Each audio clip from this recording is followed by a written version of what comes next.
ಆಕಾಶವಾಣಿ ಹಿಂದೋಳ ರಾಗದಲ್ಲಿ ದೋಸೆಗಳ ಘಮ ಘಮದಿ ಸಕ್ಕರೆಯ ಸರಿಸಿ ಸವಿಯುವ ಅಡುಗೆ ಆರೋಗ್ಯ, ಅಡುಗೆ ಮಾಡುವ ವಿಧಾನ ಕುರಿತ ಕಾರ್ಯಕ್ರಮ.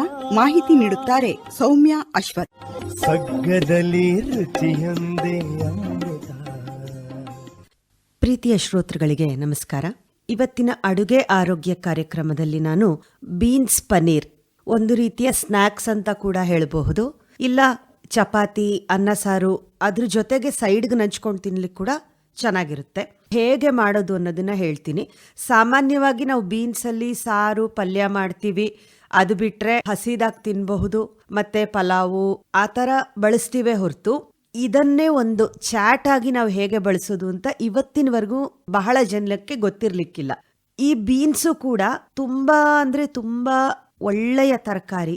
ಇದು ಕೊಬ್ಬು ರಹಿತ ತರಕಾರಿ ಅಂತ ಹೇಳ್ಬೋದು. ಕೊಲೆಸ್ಟ್ರಾಲ್ ಇಲ್ಲ ಇದರಲ್ಲಿ ಕಾರ್ಬೋಹೈಡ್ರೇಟ್ಸ್ ಮತ್ತೆ ನಾರಿನ ಅಂಶ, ಫೈಬರ್ ಅಂಶ ಹೆಚ್ಚಾಗಿರೋದ್ರಿಂದ ರಕ್ತದಲ್ಲಿನ ಸಕ್ಕರೆ ಮಟ್ಟ ಹಠಾತ್ ಏರಿಕೆಯಾಗದಂತೆ ತಡೆಯುತ್ತೆ.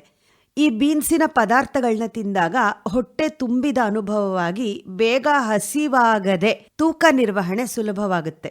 ನಾವು ದೇಹಕ್ಕೆ ಈಡಾಗಲ್ಲ ಅಂತೀವಿ, ಕೆಲವು ಎಷ್ಟು ತಿಂದ್ರೂ ಒಂದು ಅರ್ಧ ಗಂಟೆಗೆ ಮತ್ತೆ ಹೊಟ್ಟೆ ಹಸಿವಾಗ್ಬಿಡುತ್ತೆ ಆ ಥರ. ಆದರೆ ಈ ಬೀನ್ಸಿನ ಪದಾರ್ಥ ತಿಂದಾಗ ಖಂಡಿತ ಹಾಗಾಗೋದಿಲ್ಲ. ತುಂಬಾ ಹೊತ್ತು ನಮಗೆ ಹೊಟ್ಟೆ ತುಂಬಿದ ಅನುಭವವೇ ಇರುತ್ತೆ. ಇದು ನಮ್ಮ ದೇಹದ ಜೀವಕೋಶಗಳನ್ನು ರಕ್ಷಿಸುತ್ತೆ ಮತ್ತೆ ದೇಹಕ್ಕೆ ಶಕ್ತಿಯನ್ನು ಒದಗಿಸುತ್ತೆ.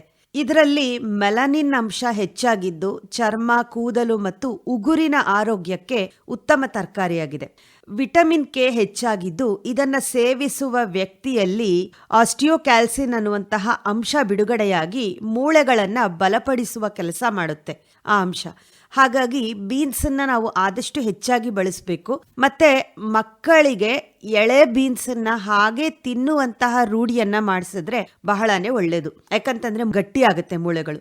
ಈ ಬೀನ್ಸ್ ಪನ್ನೀರ್ನ ಹೇಗೆ ಮಾಡೋದು ಅನ್ನೋದನ್ನ ಹೇಳ್ತೀನಿ. ಮತ್ತೆ ಪನ್ನೀರ್ ಬಳಸ್ತೀವಿ, ಅದು ಇವಾಗಲೇ ಡಯಟ್ ಫುಡ್ಡಿಗೆ ಪನ್ನೀರ್ ಬಂದು ಸೇರ್ಕೊಂಡ್ಬಿಟ್ಟಿದೆ. ತುಂಬಾನೇ ಒಳ್ಳೆಯ ಒಂದು ಖಾದ್ಯ ಕೂಡ ಹೌದು. ಬನ್ನಿ ಹೇಗೆ ಮಾಡೋದು ಅಂತ ಹೇಳ್ತೀನಿ. ಮೊದಲಿಗೆ ಬೇಕಾದಂತಹ ಸಾಮಗ್ರಿಗಳು: 1/4 kg ಬೀನ್ಸು, ಪನ್ನೀರನ್ನ ಉದ್ದುದ್ದಕ್ಕೆ, ಕ್ಯೂಬ್ ಬೇಡ, ಉದ್ದುದ್ದಕ್ಕೆ ಕಟ್ ಮಾಡ್ಕೊಳ್ಳಿ. ಒಂದು 8 ರಿಂದ 10 ಸ್ಲೈಸು. ಕಡಲೆ ಬೀಜ 1.5 ಸ್ಪೂನಷ್ಟು, ಬಿಳಿ ಎಳ್ಳು 2 ಚಮಚೆ, ರುಚಿಗೆ ತಕ್ಕಷ್ಟು ಉಪ್ಪು, ಚಿಲ್ಲಿ ಫ್ಲೇಕ್ಸ್ ಅಥವಾ ಹಸಿ ಖಾರದ ಪುಡಿ, ಬೆಳ್ಳುಳ್ಳಿ 2 ಚಮಚೆಯಷ್ಟು ಸಣ್ಣಗೆ ಹೆಚ್ಕೊಳ್ಳಿ, ಜಜ್ಜೋದು ಬೇಡ, ಸಣ್ಣಗೆ ಹೆಚ್ಕೊಳ್ಳಿ, 2 ಚಮಚೆ ತುಪ್ಪ, 1 ಚಮಚೆಯಷ್ಟು ಎಣ್ಣೆ.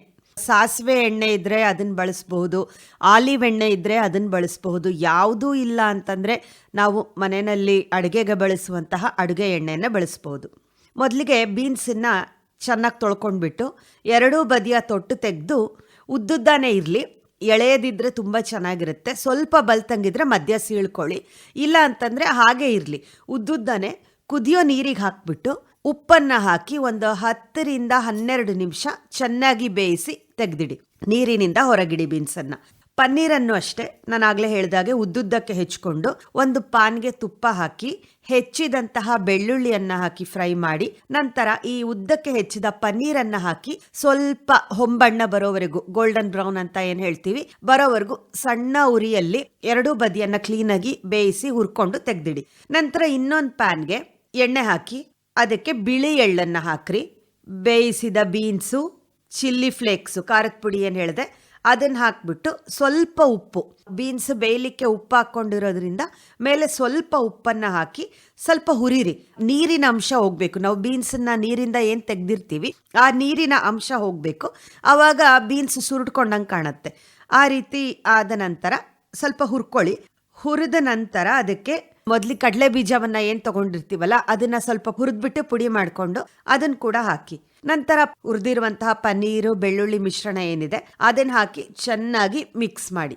ಇದು ನಾನು ಆಗಲೇ ಹೇಳಿದ ಹಾಗೆ ಚಪಾತಿ ರೊಟ್ಟಿ ಜೊತೆ ಬೇಕಾದ್ರೂ ಹಾಗೆ ತಿನ್ಬೋದು, ಇಲ್ಲ ಸಂಜೆ ಸ್ನ್ಯಾಕ್ಸಿಗೆ ಮಕ್ಕಳಿಗೆ, ಈಗ ಮಳೆಗಾಲ ಇರೋದ್ರಿಂದ ರುಚಿ ರುಚಿಯಾಗಿ ಏನಾದರೂ ಬೇಕು ಅಂತಾರೆ ಸ್ಕೂಲಿಂದ ಬಂದ ಕೂಡಲೇ, ಒಂದು ರೀತಿಯಾದಂತಹ ಆರೋಗ್ಯಕರವಾದ ಸ್ವಾದಿಷ್ಟ ತಿಂಡಿ ಅಂತ ಹೇಳ್ಬೋದು, ಅದನ್ನ ತಿನ್ಬಹುದು. ಪಲ್ಯದ ತರ ಅನ್ನ ಸಾರಿನ ಜೊತೆಗೆ ನಂಚ್ಕೊಂಡು ತಿನ್ಬಹುದು, ಇಲ್ಲ ಅನ್ನಕ್ಕೂ ಕಲಿಸ್ಕೋಬಹುದು.